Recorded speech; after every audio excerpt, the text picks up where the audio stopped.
While I wasn't the best Christian, I've always believed in God. You wouldn't see me at church every Sunday, but I would make a good attempt to go during Easter or Christmas Mass. On some Wednesdays, every couple of years, you would even see me with a piece of ash on my face. That was, of course, before that drunk driver decided that my Honda looked like it needed to be compressed to half its size. I don't remember much about the accident itself, or my subsequent stay in the hospital, but this story isn't about that.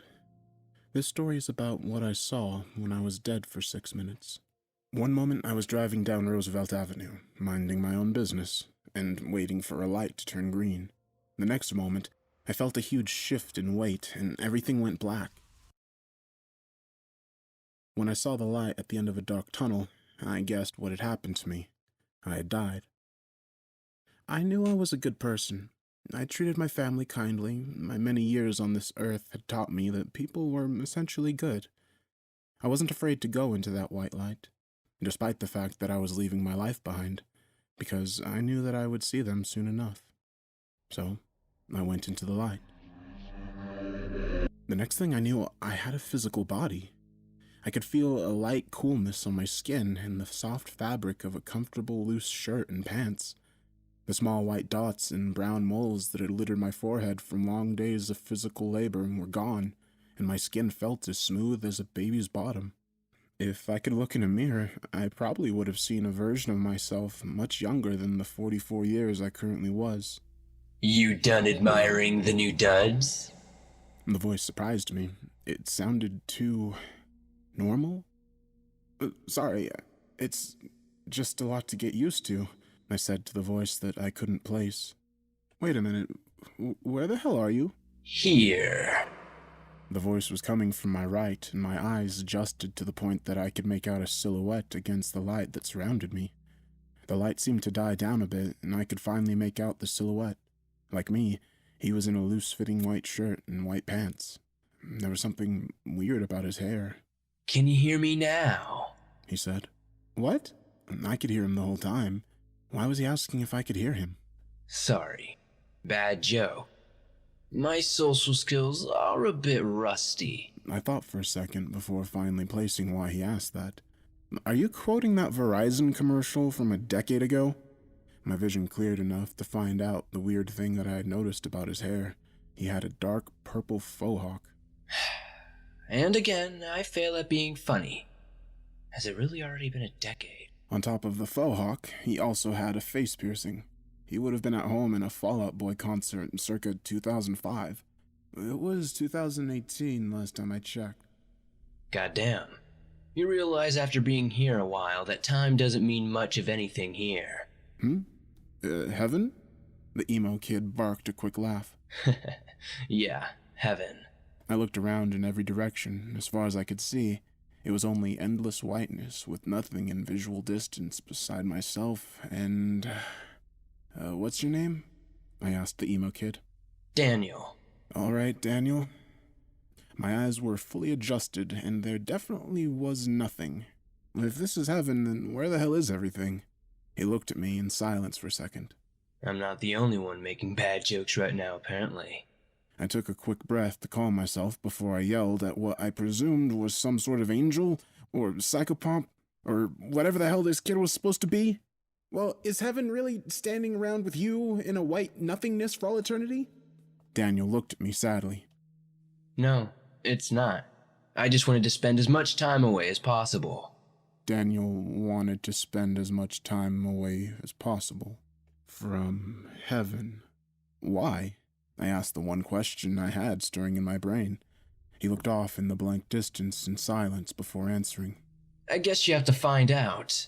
Sooner or later. I was about to ask what the hell he was talking about when I felt a sudden shifting, that stomach-dropping feeling of sitting in a roller coaster as it drops from 100 feet, and there was suddenly a gate in front of us. White pillars reached into the air, far enough that I couldn't see the top. Between the pillars were bright walls of what looked like solid sheets of marble that extended far into the heavens. What the fuck just happened? I almost fell over from the sudden shift in location and appearance of vertigo-inducing walls where nothing had existed before. That. He motioned towards the wall in a defeated gesture. is where we're going, unfortunately. Daniel, I noticed a brighter light coming from the top of the wall and pointed towards it. What's that light? He looked up at where I was pointing. Don't look directly at it, unless you want a blinding headache. I stared as the light grew brighter and brighter. It was getting just close enough that I could see a pair of wings somewhere in the bright, shining light of its core. And there was another pair behind the first, and another somewhere closer to its legs. Its head looked like the head of a lion. No, wait, it was an ox head, but it had a beak and a human mouth. Don't be afraid. A voice boomed out from the shining light that grew ever closer. Its face had been confusing enough, and trying to place its exact feature was beginning to make my brain hurt. The booming voice only added to the madness that was already going on inside my head as my mind tried to reconcile something with 4 faces and 17 pairs of wings. No, 14, 12. Look away. I heard a small voice say to my right. It was hard to think. Where was I again? What was I looking at? Did this thing really have the head of a... I felt my head jerk and I was suddenly facing the ground. My mental faculties coming back in a sudden tidal wave. I'm sorry, servant. He doesn't yet know how things work here. I am his escort through the 3 gates, and we only wish to pass. Daniel said from directly beside me. I could feel the heat of the light shining off the angel, for that's what it must be, directly in front of me. I didn't know before this moment that light could have an intent, but this one somehow did. I could feel it measuring me, would be the best word, as I stood in front of it. The light shone through me, illuminating all of the air of my life. A 20-year marriage down the drain because of a drunken one-night stand. A failure to keep in touch with old friends. Learning one of those friends had died, third hand, 3 years afterward. Of course, guide. The voice boomed, shaking the essence of what I was made of. You may pass. I felt the light move, and I looked up. It was already drifting upwards and out of sight above the sheer walls that dominated the field of vision. Come on. I felt a pull and started stepping toward the wall. We need to get inside. Just stop! I yelled and pulled my hand away from Daniel's grasp. Tell me what the fuck is going on? What the fuck was that? How did that have so many heads? And it's letting us pass through? Aren't we already here? Haven't we already been judged by God? Daniel looked at me. There was something in his eyes that I hadn't seen before. Sadness, yes. Resentment, maybe. This time, though, there was one clear emotion on his face. Fear. Fear as he looked up at the walls and the things that stood guard on it. Those are angels. If you're lucky, you won't see many of them. When I was alive, I thought the Bible was bullshit, and most of it is. One of the things it got right was how they looked. Of all the goddamn things for it to get right, it had described them correctly, as those mind-bleeding things. Now, we really do need to get inside before one of them comes back. I stared at Daniel. And why do we need to do that, Daniel? You don't get it yet? These aren't the walls of paradise you were taught in Sunday school. These are the walls of a prison, and the angels aren't servants of God. They're guards.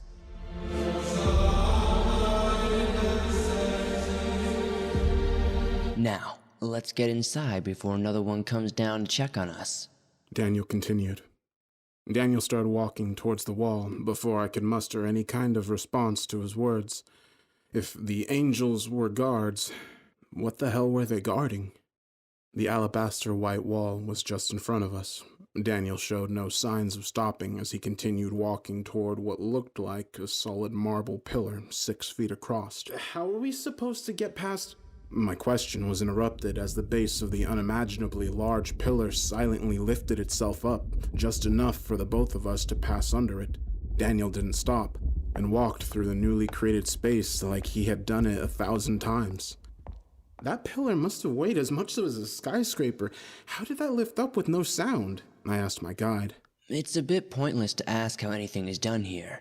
The only thing you'll get is speculations from other people here, or because it is willed from the Wing Peanut Gallery. Now, try not to look too amazed, he said as an answer. I don't know. My sentence was cut off for the second time in as many minutes as we stepped from under the raised pillar onto a shining silver city. I'm not prone to exaggerations, so I hope you take this with all the accurateness I can muster. It was an entire city made of silver. Tall, pointed spires that gleamed brighter than any Las Vegas light show stretched out of sight and into the infinite heavens that were somehow clear of any obstruction and impossible to see. There were a number of smaller buildings as well, the single-story square buildings that sat in the shadows of the impossibly tall spires, but still shone with the ever-present light that permeated every part of this place. 2- and 3-story perfectly round buildings were placed in open spaces between the spires. These round buildings glowed with a blue hue that seemed to be the only color in this place besides Daniel's dark purple hair. Seeing a color outside of the purple light made me think of something. Daniel, where is everyone? He pointed toward the base of one of the tall spires. If you're unlucky enough to get stuck in the first heaven, then one of the shiny ones take you into a spire. I took another look at the spire and saw a small opening at the bottom. I wouldn't have been able to see it if Daniel hadn't literally pointed at it. The opening was seamless, showing no signs of machining or molding for it at all. It was almost like the entire spire had been melted into a single mold and cast as one solid piece. Daniel continued. You're one of the lucky ones, though, and get good old me instead. Welcome to the Silver City. He held out his hands in a mock greeting. Whatever else I had to say about Daniel, he seemed to be able to exude sarcasm without uttering a single word. You didn't answer my question. That's because I was avoiding it. I stared at him. He could probably see my annoyance because he sighed and continued. Despite how this place looks, it's pretty much empty. Anyone still around is either on second heaven or third heaven. Still around? Daniel looked up toward one of the spires in silence for a long moment before saying, You'll see. I was getting really tired of this cryptic shit. I've been dead for what felt like an eternity, and we've barely gone 10 feet into this Silver City. There was no one else here and nothing to look at besides buildings that defy definition. I was getting ready to start yelling again, maybe try to get one of the angels' attention, before I noticed something come off one of the round 3-story buildings. A ball of blue light split off from the surface of the building, followed by a second, and then a third. They took their sweet time, Daniel said as the blue lights approached. Unlike the massive glowing monstrosity that greeted us at the wall, these things were about the size of paperweights. What are they? I asked as the 3 balls orbited around my head. The glow had dimmed down to a soft fuzz that didn't hurt my eyes. Cherubs. I stared at the tiny orbs. They didn't have any defining features I could pick out. Cherubs? The tiny flying babies from all those Renaissance paintings? Daniel laughed quietly. Another thing everyone gets wrong about this place. He pointed at one of the cherubs as it passed my vision and around the side of my head. Cherubs are the lowest of the angels. They don't do much besides sit in those round buildings, hang around people, and cast judgment. Wait, these things are judging me. Right now? I looked at another blue orb suspiciously as it floated into my vision from the left. Judgment. Capital J. Don't worry about it too much. It's mostly a formality at this point.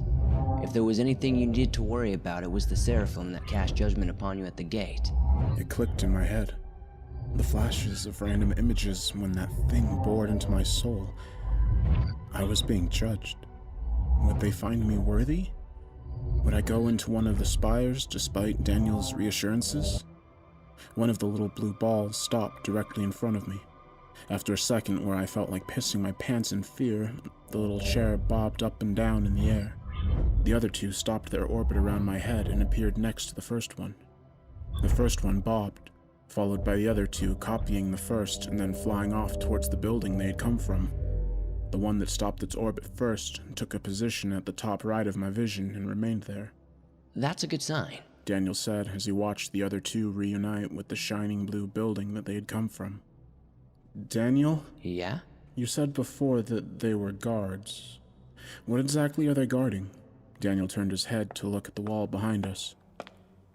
Without any indication, he started walking, heading in a direction towards some unseen destination. After passing the glowing round building, I could finally see where our destination seemed to be. Just past one of the immense spires, there was another wall. Just like the one that surrounded the Silver City, it appeared to be made of a sheer white marble. Unlike the thing 1,000 feet behind us, it appeared to only be about 100 feet tall. When I was alive, I would never describe anything like that as small, but apparently death does some strange things to your perception. The unfortunate thing about this wall, however, was the presence of what Daniel had called seraphim. Sitting on top of the pillars, that was the only break in the sheer whiteness. Just like the one that appeared to us at the gate, these ones shined with a white light that was blinding to look upon. Daniel's words earlier did not go unheeded, and I made sure not to look directly at the thing, lest my mind break and my soul be torn asunder, or whatever the hell happened at the front gates. The cherub that had been at my side just a moment ago flew towards the nearest of the pillars to the bright, maddening light of the seraphim. When the white of the seraphim subsumed the blue of the cherub, Daniel turned his head with a worried look on his face. Be careful what you say from now on, though. That little blue bastard is listening and watching everything you say and do. I interrupted him. What? What shouldn't I? Stop! Daniel shouted, and then flinched as he looked up at the top of the wall before continuing. You need to listen to me. That thing is not your friend. Think of it as a listening device. If you say something wrong, do something wrong, it will fly its little blue ass to the nearest seraphim. I looked up and caught the sight of a blue light detaching itself from the much brighter white. And you do not want to catch their attention, Daniel said in a quiet voice just before the blue light took its place to the side of my head. The seraphim the cherub had gone to grew in size, a bright light stretching forever into the horizon. Before I could speak, before I could even think about what was happening, a voice boomed from the pillar, in a voice that would have shaken a mountain.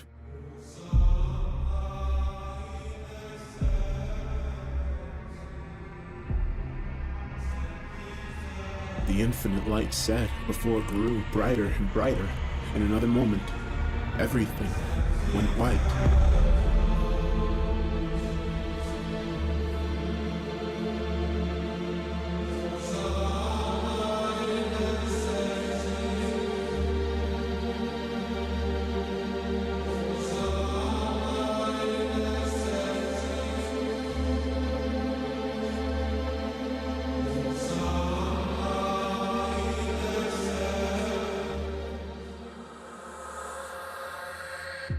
You could have told me that was going to happen. I yelled as I felt around my sides blindly for anything to orient myself. Without any warning, the blinding light suddenly vanished, and I saw something that surprised me even more than the spires of silver and the angels that were taller than infinity. People. Welcome to Second Heaven, Daniel said. There were people everywhere, hundreds and hundreds of people standing around, each with their own white clothing and glowing blue cherub. All of them appeared to be waiting around for something as they stood in place silently. I looked up to find that we were in some sort of building, as this place actually had a ceiling instead of open sky. Where the hell are we? I asked. Daniel sighed. I told you, the Second Heaven, specifically, the material room. I looked around the room. Two of the walls appeared to be made of the same flawless marble the gates were made out of. Against the left wall of the massive room were a number of small pillars separate from the wall. While I was looking at the small pillars, a bright light flashed on top of one of them. Where nothing had been before, now was a small glowing cube, just big enough that it took 2 hands to hold. One of the glowing blue orbs in the crowd started bobbing in place until a silent person to its right looked at it. This seemed to appease the little bastard because it flew over to the glowing cube sitting on the pillar and began bobbing up and down. The man, who looked to be in his 20s and in perfect health, walked over and grabbed the cube. And we are here why? I asked. Because I have to do my job, and my job is to guide you to where you need to go. And you need to be guided through the Second Heaven. He pointed at the cube the man was holding. And that is the material, hence material room. I looked as another flash of light lit up another pillar, leaving behind another identical glowing cube. Another bobbing blue light led another silent person to the pillar to pick it up, just as the first person was exiting the room through a corridor on the other side of the room. Why isn't anyone talking? Daniel looked as the new person, a blonde woman, started walking to the end of the room with her glowing cube. Follow me. Daniel turned and waved me towards him. Come on before the little guy decides you're taking too long. I followed him into the corridor at the end of the room. Are we prisoners? I asked. Daniel turned and looked directly at the glowing blue cherub to my left before answering. None of us are prisoners here. We do what we do because we know our purpose here. His meaning was clear enough by the fact that he never broke eye contact with the glowing ball. If either of us said the wrong thing, then this little blue bastard would report up to the nearest seraphim. Daniel continued walking into the corridor, and I followed. After a short walk behind a line of people carrying cubes in front of us and empty-handed people heading out into the room to our left, we entered a massive cavern that stretched far enough that I had no estimate for how big it actually was. The ceiling was 50 feet above as we exited the corridor and entered the cavern proper. In front of us, in long ordered rows, were what looked to be marble anvils about 3 feet tall. Rows and columns stretched far into the distance, nearly every one occupied by a person.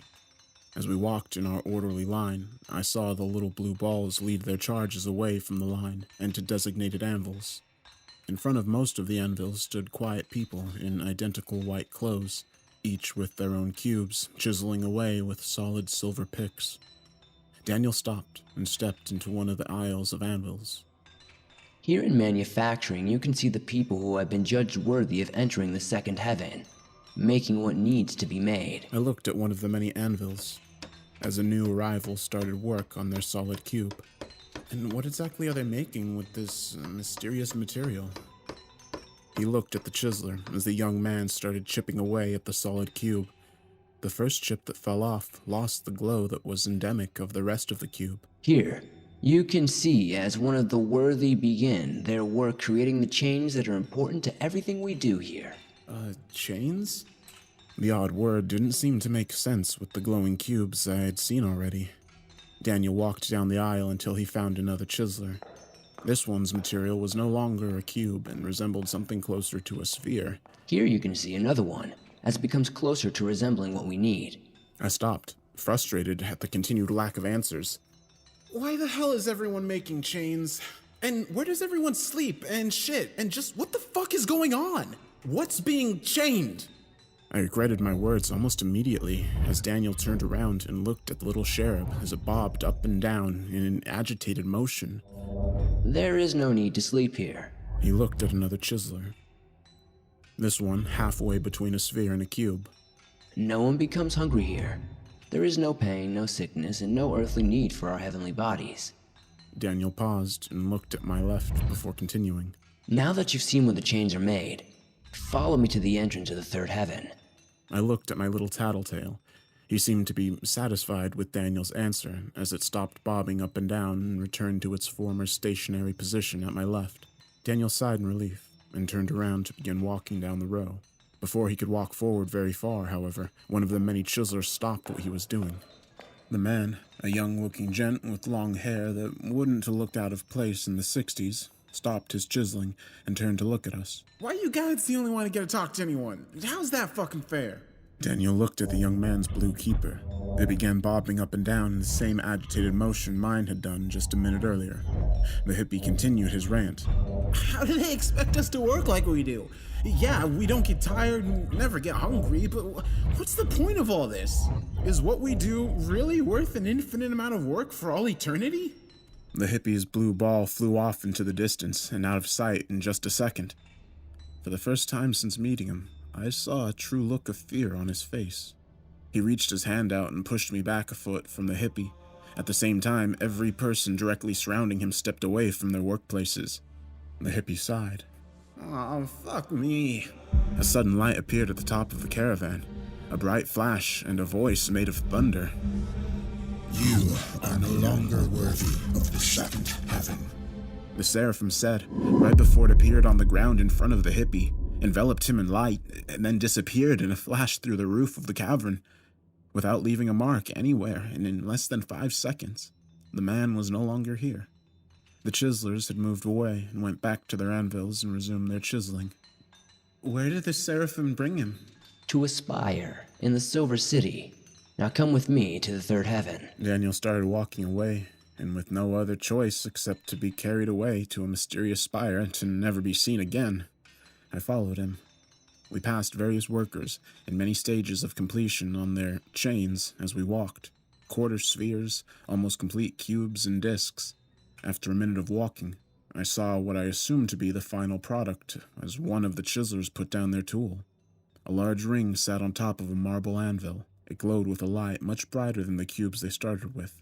As we passed, he picked up the ring and began walking just behind us, following the glowing blue light of its guide as it moved forward.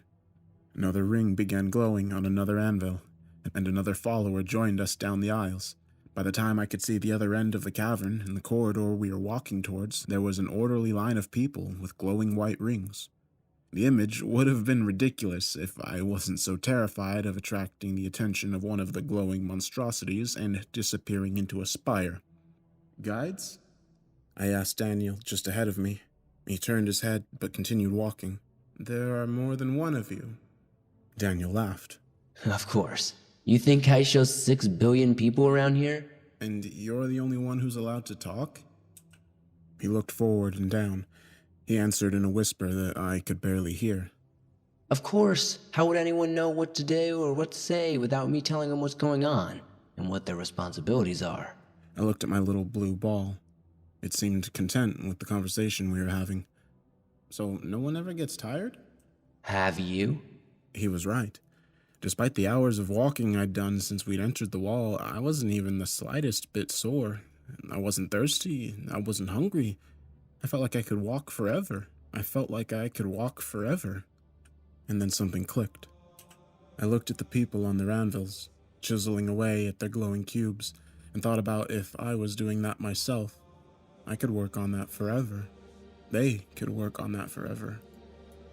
I looked as the little blue balls led empty-handed workers toward the material room, and people carrying glowing rings to the back of the line we were at the front of. An eternity of working in silence, doing the same thing over and over again. Or a mystery fate in the spire where no one's ever seen again. If... We're here, Daniel said. I looked forward, my thoughts interrupted as we approached the short corridor. At the end of it was a large wooden door. The first thing in this entire place that wasn't made of either stone or metal, and a single man standing in front of it. I couldn't place exactly what bothered me about him until we got a bit more through the corridor, and it became obvious. He was glowing. Not ridiculously bright like the seraphim, and not a soft blue like the cherub, but a warm yellow that resonated with a sense of hope and joy. He smiled as we approached. Guide, have you brought me one worthy of the third heaven? Daniel took a quick look at me. Yes. The man standing in front of the wooden door smiled at the little cherub as it flew over from my side to his. He looked at it for a moment, nodded, then looked at me and smiled. You are worthy of entering the third heaven and receiving the truth. Do you wish to know? Daniel looked at me with a severe look on his face and nodded in a yes, for the love of God, say yes motion. I looked at the people behind us, waiting with their glowing rings. If there was a choice besides an eternity of chiseling a cube into a ring, then I would have to be an idiot not to take it. Yes.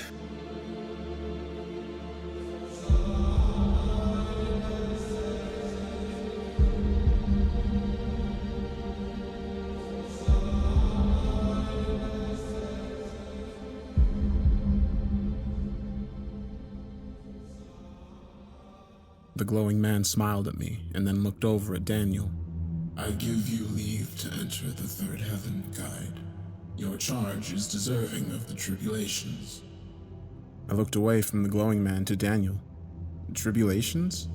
Daniel motioned me to his side as we stepped aside to allow the first person behind me with their glowing ring to step next to the glowing man. He took the ring from the person's hand. Gabriel inspects every ring for flaws. I watched as the glowing man, Gabriel, looked at the ring in his hand, After another moment, the soft glow around him dimmed and the ring in his hand grew brighter. Another moment and the ring returned to its normal glow. "Gabriel?" I asked the glowing man. He smiled and held the glowing ring out to me. "The Archangel Gabriel." I took the ring from him, stunned at the revelation of what I was standing in front of. When Gabriel finds a ring satisfactory, someone is usually here to bring it through the door. We got lucky this time, though. Daniel looked at the Archangel, who was already busy inspecting another ring. And we get to bring it in ourselves. I watched as Gabriel held the ring in both hands and did the trick where he made the ring glow brighter. Unlike the one I currently held, however, the ring in Gabriel's hands first cracked and then shattered into a million tiny pieces. They seemed to disappear as the glow dissipated and faded out of existence. Sometimes the material isn't strong enough for our purposes. Now come on. Daniel turned and opened the wooden door behind Gabriel. Behind it was a large spiral staircase scored through the rock, leading upwards. And in we go. Daniel held the door open for me, and I went through it, holding the glowing ring in my hands. He closed the door, and we both began moving up the spiral staircase. I looked up as we took the first steps and could only see the bottom of the stairs as they spiraled upwards. We got a bit of a walk, so if you have any questions, now would be a good time. Daniel walked in step beside me up the stairs. "Now we can talk? Isn't the little blue guy," I pointed at the cherub floating next to my head, "going to turn us in if we say anything wrong?" Now that we left Second Heaven, there isn't much we can say that'll get them heated. The information in Second Heaven is restricted for their own good. Daniel answered. I saw a blue light float above for a second before another person, a tall woman with a short afro, appeared from around the corner. Daniel nodded at her as she passed by and down the stairs. She smiled back at him as she did. Someone you know?" I attempted a light-hearted tone of conversation since Daniel had seemed to grow more relaxed as we walked up the stairs. I know everyone who travels here. It's my burden to know. Everyone in the cavern you walk through there. Every person traveling down these stairs. I've guided every single person in this section of the heaven here. How is that possible? There must have been tens of thousands of people down there hammering away on those things. 144,000. He corrected me. How is that possible? Even if you never slept and never did anything else, you died in what, 2005, 2006? That makes no sense. Time is Daniel trailed off for a second. different here. Well, not different exactly. It's hard to explain. A moment can last forever. An eternity could be an eye blink, or something to that effect. I turned my head and looked at him. I know it doesn't make much sense. I don't really get it either. It's impossible to keep track of it anyway, with no reference points to compare it to. He added. No shitting, no sleeping, no eating, no drinking? Exactly. We walked another moment in silence. Another person passed us during this period and waved at Daniel. Daniel nodded back as he passed. What information is so dangerous that the people stuck in Second Heaven can't know it? It's the material, and what the material is used for. They've been judged worthy to know that they are making the change to contain something dangerous. Dangerous enough that threatens all of existence if it escapes. If they knew the truth, then they wouldn't make the chains. At least, that's what I was told. I'm personally not so sure, but I'm not exactly in charge here. Who is then? I asked. This question had been burning in my mind since seeing the empty Silver City. I had seen angels of all types, and people who never tired on an endless quest of eternal servitude, but who did they serve? No one really is, as far as I can tell. I looked at the blue ball floating by me. Daniel caught my look and continued. They definitely aren't. They serve just like all of us. Of course, they do have free will like we do. The person who guided me compared them to computer algorithms. Some, like Gabriel, more complicated than others, but still algorithms that follow a set of rules that we will never know. An eternity with no answers and eternal work? This sounds more like hell than heaven. Daniel barked a laugh. Hell is just the absence of God. We're about there now. I'm getting really tired of... I was interrupted by the shining brightness of the sky above us. The staircase embedded in the ground finally ended, and we reached the surface of wherever we were going. I saw it once we were finally open to the sky. This Daniel motioned forward. is the third heaven. Welcome to God's kingdom. In front of us stood a giant glowing sphere, thousands of feet wide, floating in the air. Surrounding it was a latticework of marble stairs, ladders, and scaffolds that surrounded it completely and allowed almost completely unrestricted movement around the sphere. And that is God. I looked away from the sphere and stared at Daniel. God, the ruler of all creation, the creator. God isn't the ruler of all creation. He is creation. I looked at the glowing ring in my hands, at the little blue ball floating next to my head, then at Daniel. The angels aren't just guarding us, are they? Daniel looked at the glowing ball in the distance. No. He paused for a minute, staring at the massive ball of light that was apparently the creator of everything, then continued. Soon after God made creation, he tried to unmake it. I stared at the giant glowing orb. I stared at God, the God that wanted to unmake his creation. That ring you hold He pointed at the glowing ring. is belief. Belief forged from the souls of everyone who won't make the chains that bind. When they won't make the chains, they become the chains. I remembered what Daniel had said to me when we began our journey here. The spires? The ones in the Silver City? He nodded. But it's God, I said. If he created everything, then how is this even possible? How are we even still here? The belief that he's a creator that doesn't want to destroy us keeps him bound. But we are only his creation, and our beliefs can only keep him bound for so long. The bonds break and need constant replacement. Your job, your tribulation, is to replace those bonds as they break. It was at that moment that I truly understood the term truth. The truth of all existence. The truth that God thought he made a mistake with existence. Fuck! What is it? Daniel looked concerned. Pain! It was the only word I could get out. The chest pain spread to my extremities and I collapsed to the ground, unable to stand. Daniel moved quickly to look directly at my eyes. Something was happening, and it was obvious from the look in his eyes that he knew exactly what was happening. You don't have long. My name is Daniel Marsh. I lived in Rochester, New York. Tell me. Daniel's voice trailed off as a black hole collapsed around my vision and I lost consciousness. Next thing I knew, I was in a hospital bed and everything hurt. The doctor told me that I was lucky to survive the drunk driver hitting me. According to him, I had been dead for 5 minutes and 57 seconds. What surprised me more was my ex-wife sleeping in the chair next to my hospital bed.